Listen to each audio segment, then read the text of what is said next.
Good afternoon and welcome to Hot Health Tech. This time we're going to talk about adopting a retail mentality. This is a complimentary webinar from healthsystemcio.com. Just a little housekeeping before we get started. My name is Anthony Guerra. I'm the editor-in-chief of healthsystemcio.com, and I will be your moderator today. We encourage you to ask questions. You can send them in at any time. Type them into the Q&A box in the lower right-hand corner of your screen and leave the default set to all panelists. We'll take them later in the program, but go ahead and send them in as they occur to you. You can download the deck using the URL on your screen. I'll also send it out in the chat box, and there's a shortened URL at the bottom of all slides.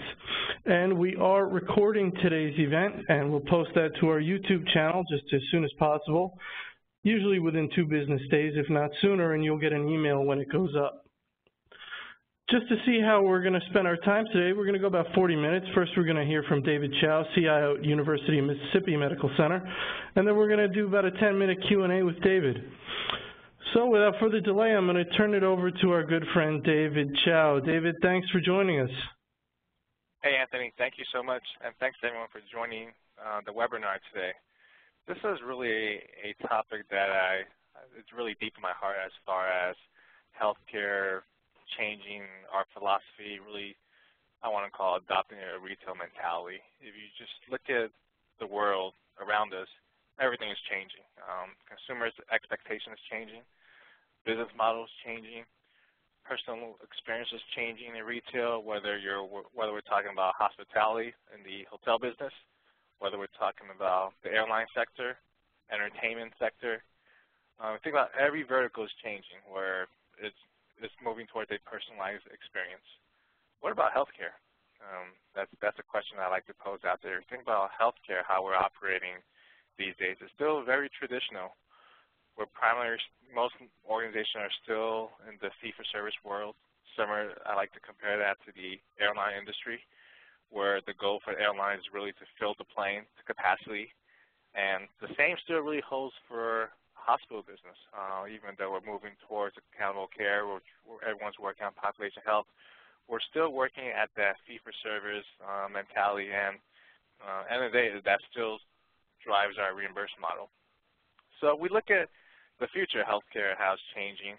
We really have to understand, I want to call patients, the customer/patients experience in order to fully engage. So in this webinar, I'm going to cover why healthcare needs to adopt and really start shifting our mentality similar to what we see and experience in the retail sector.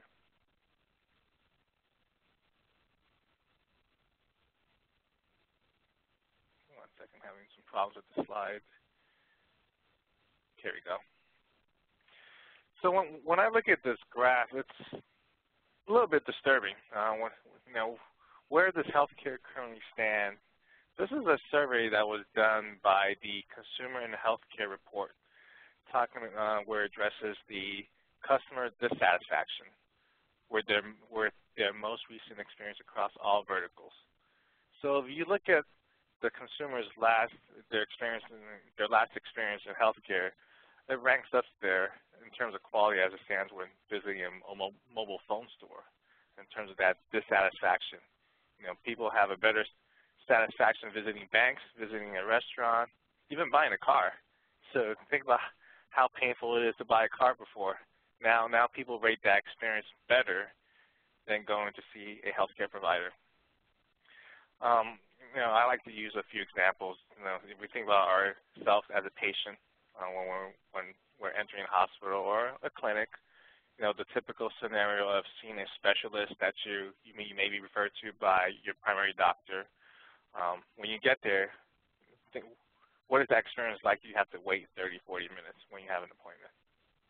And what may be worse is when you see that specialist, when you finally get to see the specialist, and the specialist asks you why you're there, and because they did not have a conversation with the primary doctors, or worse yet, in IT, if they do not have the ability to see your medical records electronically from your previous visit or from your referring doctors, that just creates a negative experience.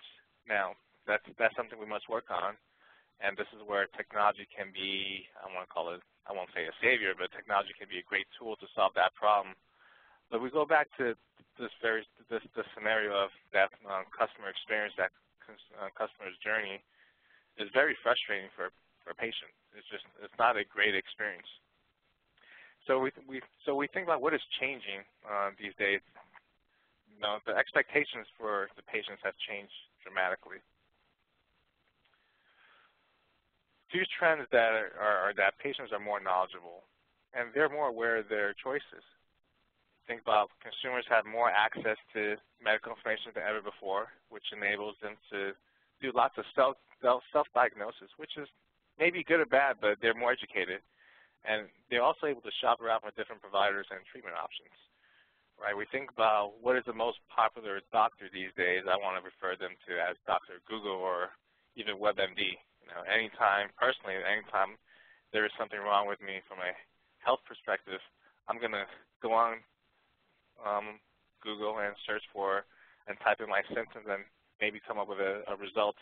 Now, whether that's right or wrong, that's a different discussion, but that's the first thing that any patient does. And physicians are not surprised anymore when a patient shows up for their appointment with a stack of paper based upon the research that they have done. So, the folks are just more knowledgeable these days. And another expectation is, as consumers and patients, we really want to get more value out of our visit. We want to get more value out of the dollars that we spend. And most importantly, we really want price transparency. I mean, the days of going to the doctor and not knowing how much your bill is, that's a customer dissatisfier. So now folks are moving towards the trend of how do we provide price transparency. And also doesn't help when you see it in the news media all the time about how a knee transplant in hospital A is 20% higher versus hospital B for the same procedures. So that's something that we really have to focus on healthcare as far as providing that price transparency, because that's what the patient wants, patients / consumers. One of the things that a pretty unique survey that was done by Deloitte back in 2012 was that consumers give healthcare a grade A or a B. Only 21% of consumers give healthcare a grade of A or B and getting the best value. So we have not shown the ability to really present the value as far as for healthcare versus some of the other sector. It goes back to what they want when they shop for healthcare. They want that value. They want price transparency, and the expectation is they're bigger than before. So what does they want? Well, what does a patient want? That's pretty important now, because I have talked about their expectations, but now let's address what do they want. So I really want to focus on the ambulatory setting, a little bit easier for us to relate to versus inpatient. So we look at the ambulatory setting. The ones they really want as patients / consumers is convenience. Surprising, they prefer that convenience over provider continuity. So I want to see my doctor now. I want to see my doctor at a convenient location that's easy for me to get to. And that's pretty much number one. Respondents have actually ranked access and convenience higher than being treated by the same provider each time they visit a clinic. That was very shocking. It's a little bit surprising to me, but if you think about how we live these days in an on-demand world, I want to call it, it's not as surprising when you think about it from that journey. And it's also for us to really think about how technology can be that vehicle to drive that convenience. At the end of the day, we're moving towards a model of virtual care, telemedicine. It's really at a point to where it's not a competitive advantage to have a virtual care model or telemedicine model set up anymore for providers. It's a requirement. It's what the patients expect now.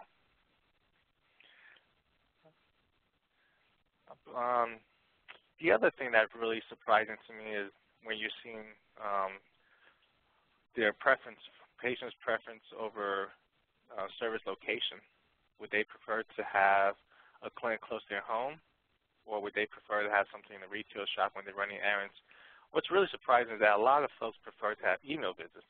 That was something very new, having that consultation over emails or some sort of messaging versus a physical location. I think that trend is shifting towards where folks want to use technology. So it's really important for a provider, whether you're ambulatory or a health system, really think about how can you leverage technology to provide that experience of convenience.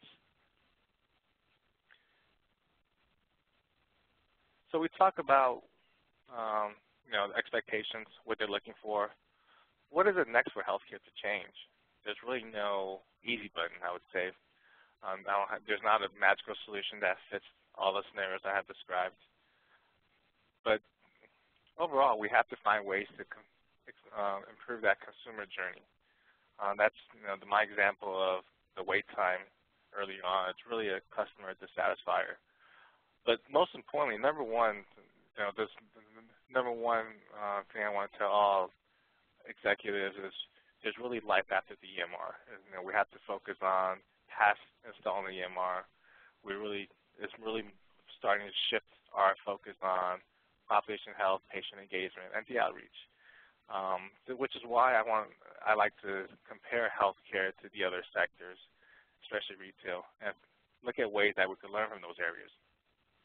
We're all working on ways to drive patient satisfaction due to population health.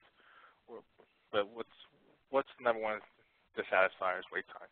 Time spent waiting. This is a survey that was done by Press Ganey.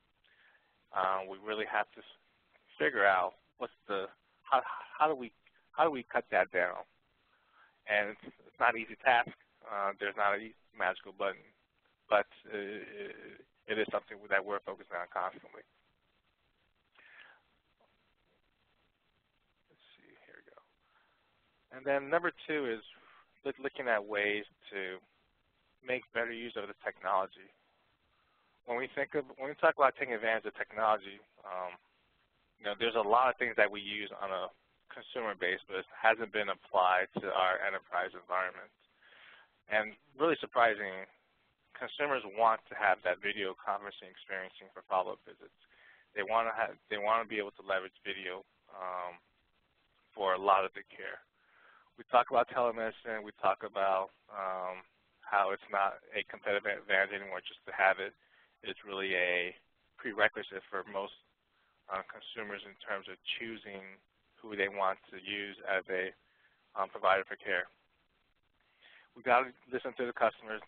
We have to take advantage of how retailers are using these technologies. If I'm buying a product these days, whether it's on Amazon, Walmart, some of these other retail chains, there's the ability for me to have a real-time conversation, whether it's a chat. I haven't seen the video done yet, but there are real-time messaging, two-way communication options with a real live representative for a better experience. And we have to take that same mentality when we apply it to healthcare. We know security is a challenge, so but how do you get around that? There are lots of doctors still using FaceTime on their phones or Skype to communicate with patients in an unsecured manner because it drives that convenience factor. It's really up to the technology leaders to put that in a secure fashion. When I look back as far as making, how do we leverage technology, one of my favorite cartoons as a kid was the Jetsons. For the folks that remember that cartoon, everything was a touchscreen, video collaboration, robotics. That was what was presented to most folks as far as the future. Now we are in that future, and it's really time for us to make that a reality. So that's something I want the folks to keep in mind as far as how do you make better use of technology. But let's just start with the video conferencing and leverage video capabilities for follow-up visits and the sick visits.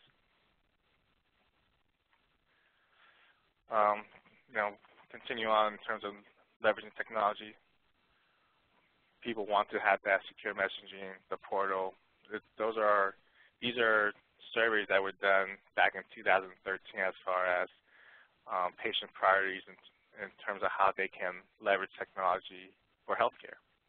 And the same goes for the retail sector, to where they're already using a lot of these platforms now. Personalized care, that's probably the number 3 thing that we need to address in terms of satisfying the consumer expectations. Consumers live in a world where they want service tailored to them. There's lots of simple retail tactics.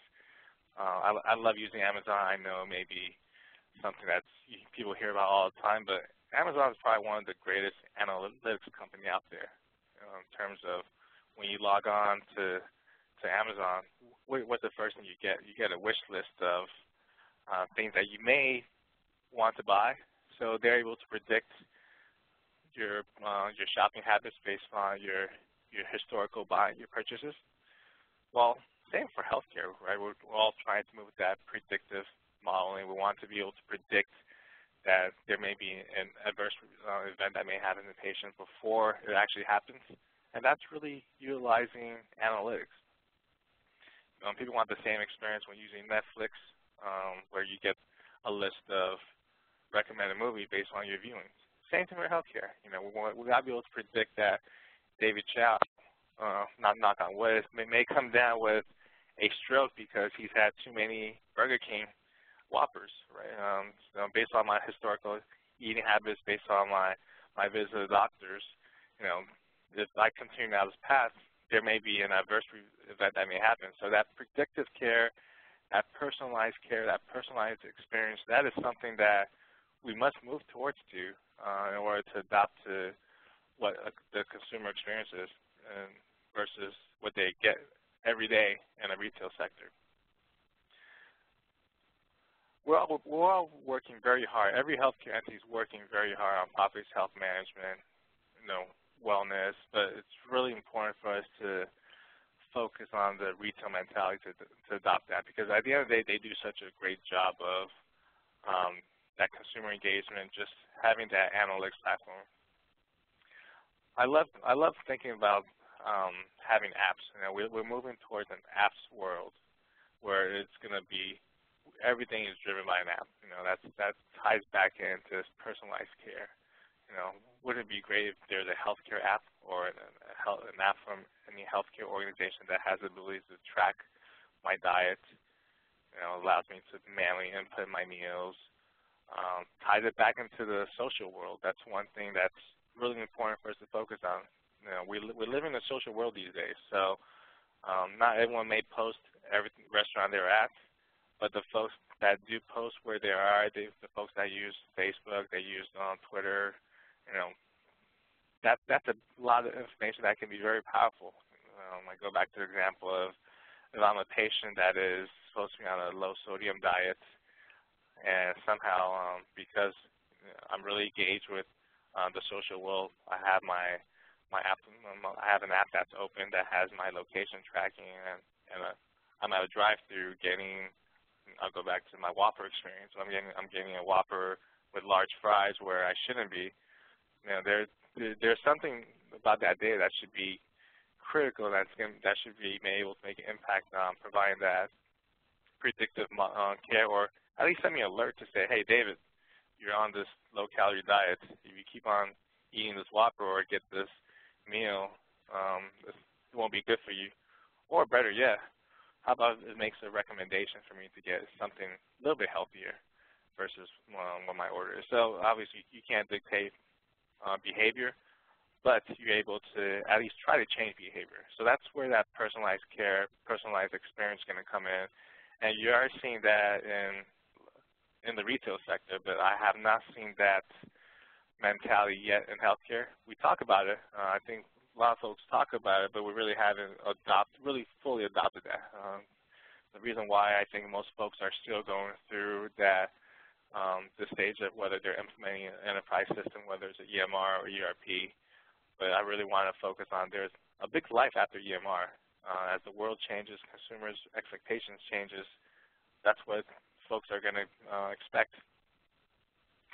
So why adopt the retail mentality? This is very interesting if you just think about it. How many times do you go to a doctor annually? I may go 3 or 4 times. But how many times do you shop, whether it's in a grocery store or whether it's in a shopping mall? On average, this was a survey that was done. Folks go about 120 times annually to shop for groceries or at the shopping mall, just visiting a retail sector. So that's why I really think we have to adopt that retail mentality. I think they do such a better job. We visit these retail sectors more. They're a lot more engaged versus the traditional healthcare mentality. I think without doing that, we're going to be losing out on as far as setting the expectations and reality of the disruption that we're going to see. We're seeing lots of startups in the healthcare arena they're seeing that there's a consumer demand for change, and folks are trying to make that change or shift the industry dramatically. So, when I think back to what is my main challenge moving forward, it will be LifePath EMR. It will be thinking about how can I take this organization to the next level, learn from other verticals, and really create an experience by utilizing technology to where folks want to come to and trust my healthcare provider's brand. So in conclusion, this is just one area that we can learn from. There's lots of other sectors that we could learn from, but I think just taking utilizing a starting point of adopting a retail mentality, it's going to go a long way for healthcare because the consumers expect that. So with that being said and done, I really want to open this up for some quick Q&A time, and I'll turn that back to you, Anthony. Very good. Thank you, David. Looking forward to some questions and answers. Appreciate you giving your perspective, getting people in line with what they should be thinking about as far as the changes in healthcare.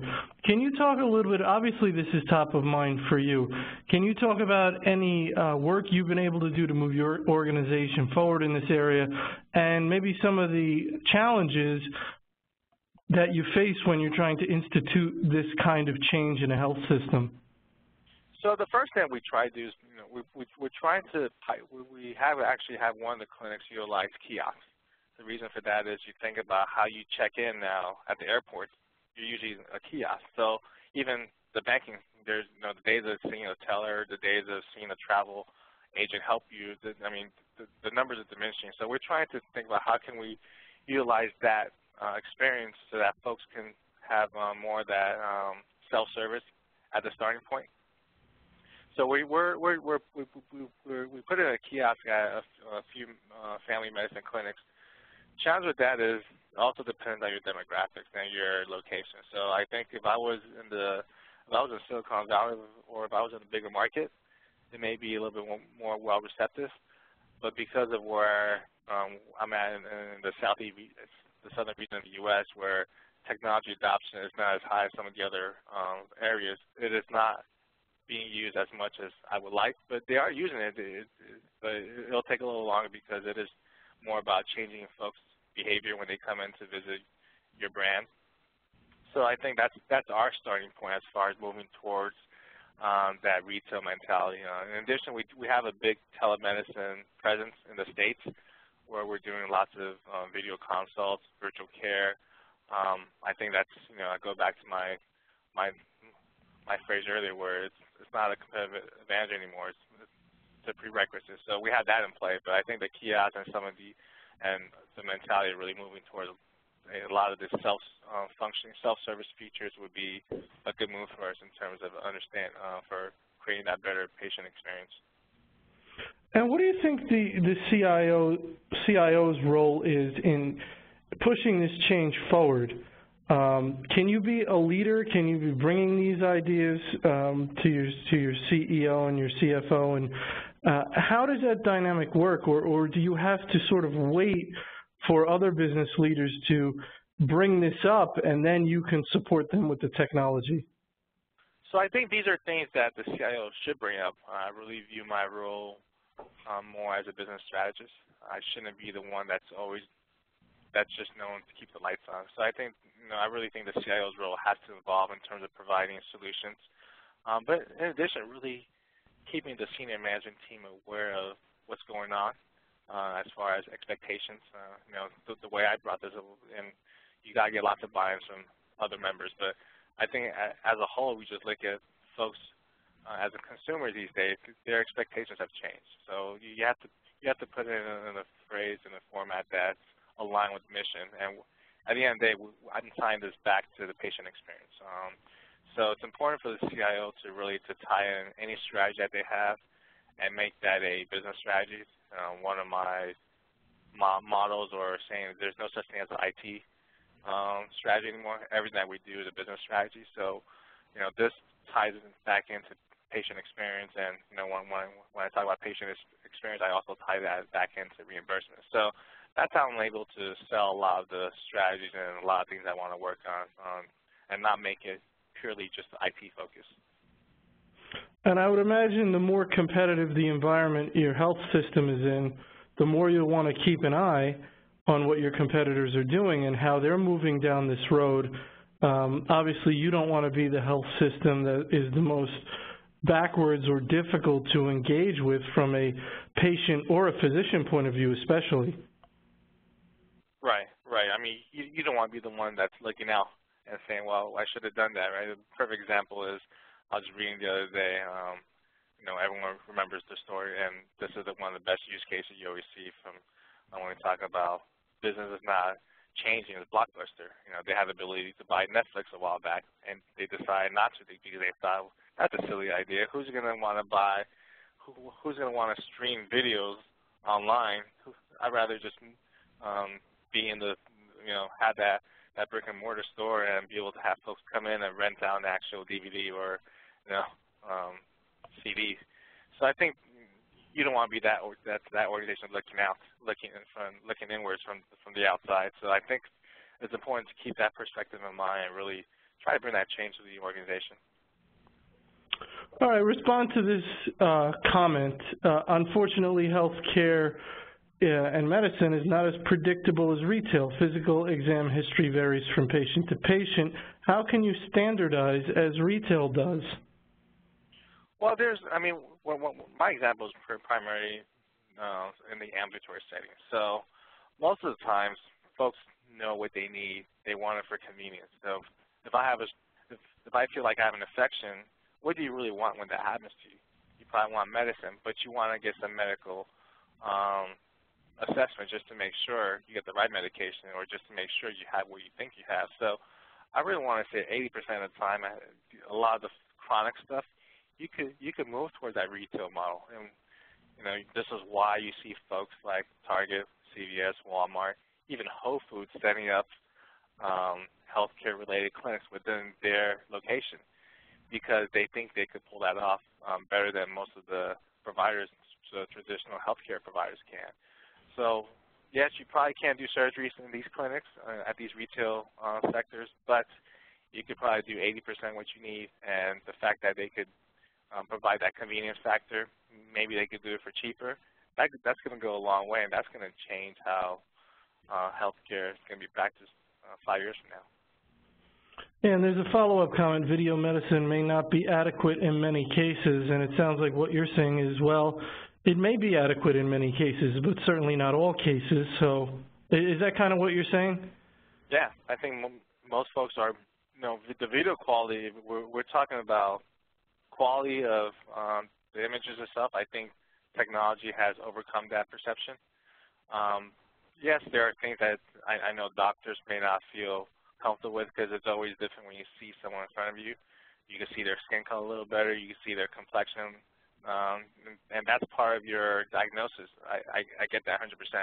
But I think the fact that technology has been able to change that perception and really break down that barrier, that's going a long way. I mean, there's lots of vendors out there that provide tools that can be attached to your smartphone. I mean, my smartphone can be used as a medical device. So think about that statement right there. When your smartphone can actually become a medical device, that's going to go a long way in terms of that convenience factor. So while, yes, it may not be adequate 100% of the time, I think 80% of the time folks are comfortable making a decision based upon that video consult.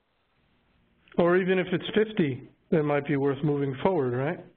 Right. I mean, personal example is, there's a few months ago I felt myself coming down with some sort of infection. I had to catch a plane the next morning. Well, the reality is if I were to go to my own hospital, I may have to wait an hour, or let's just say 45 minutes. I may have to wait 45 minutes because I'm just walking in. And whereas I went on my app, I went on a telemedicine app, I paid $40.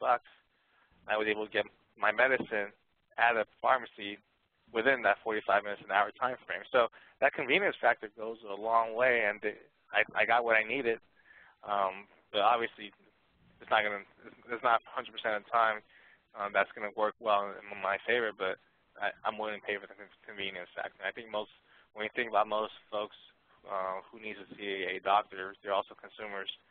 So our mentality has changed where we want things now, and that convenience is going to go really a long way. Well, talk to me about the reimbursement situation and environment. If you move towards more of a embracing telemedicine, has the reimbursement caught up there? And I know it's regional or state by state, but in your area, can it make financial sense? So, I think it's very tough, especially if you're an academic medical center.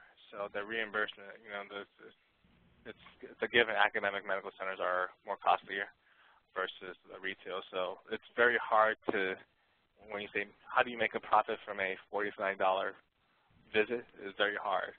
But I think there's more to it than just try to make money on that reimbursement. I think if you're able to break even, that's great. But it's really more about the outreach. It's more about getting folks connected with your brand and really believing in your product. I think that's where the ROI comes in. You're not going to get a hard ROI in terms of generating huge dollars. You may do so with volume. Now we're talking about a volume business, right? It's gonna be like the retail. The more product they sell, it's going to be the more patients you see. You may make a higher margin, but the way I like to think about this, and for the organization, is you're trying to capture market share. You're trying to have that patient outreach. You're trying to create that patient experience to where folks believe in your brand. So that's, trying to just be a telemedicine startup. You can probably make money at the start, but the reimbursement is not what's driving a lot of the health systems. Very good. Next question. What are your thoughts on hospitals going on to Yelp? Is it something you support, and do you encourage docs to talk to patients about it? So that's something I forgot to mention, but yeah, that's something that just came out a few weeks ago as far as being the ability for folks to critique. So think about yourself as a regular consumer. When you go to a new city, you want to go to a restaurant, what's the first thing you do? You probably go on Yelp. You probably see which one has the best reviews or the highest number of reviews, and you trust that brand more because they had that reviews. The same is going to go in healthcare. The folks that really understand that concept, they're going to always dominate the market. So I think it's a good thing. It's really creating that transparency. So I think folks are going to be expecting that. I mean, even before Yelp, I think folks would Google their doctor or they would Google a medical center, and something would pop up related to it, whether it's a Facebook page, because almost every organization or business has a Facebook page, and within that Facebook page, you're reading the reviews, you're reading the comments, you're maybe looking at the picture as far as the cleanliness of the facility. So I think it's going to be a good thing. It's going to be something the consumers expect, and it's going to be something. That's another thing that a healthcare provider is going to have to work on in terms of making sure that Yelp scores are high up there to be able to track the patients. Very good. You mentioned the idea of patients versus consumers.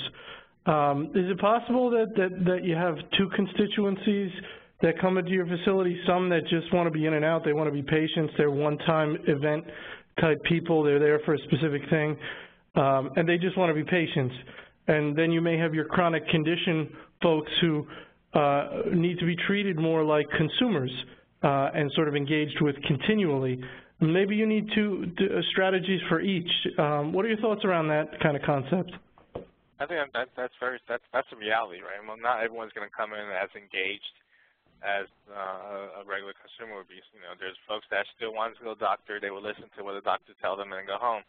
But there's the next generation of consumers who come in who are educated, and some may even want to dictate their care just based on what they're aware of. So that may be frustrating for the medical staff. But you know, I do agree with the fact that there may need to have two approaches. Now, how do you do that in a standard environment?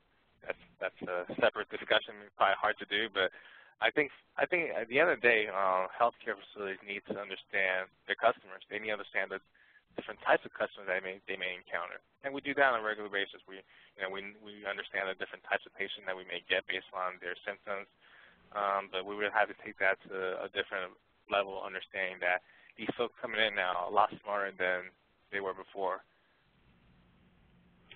All right, I think we have time for one more question. It seems to me, of course, there's many things CIOs are up to, but you can also see, you can almost see an internal focus on sort of, we talk about a post-EMR world. We all understand that. It seems like there's an internal focus on improving your analytics, your clinical analytics, empowering your physicians with decision support and CPOE, and helping them make better decisions at the point of care and providing better care in that sense.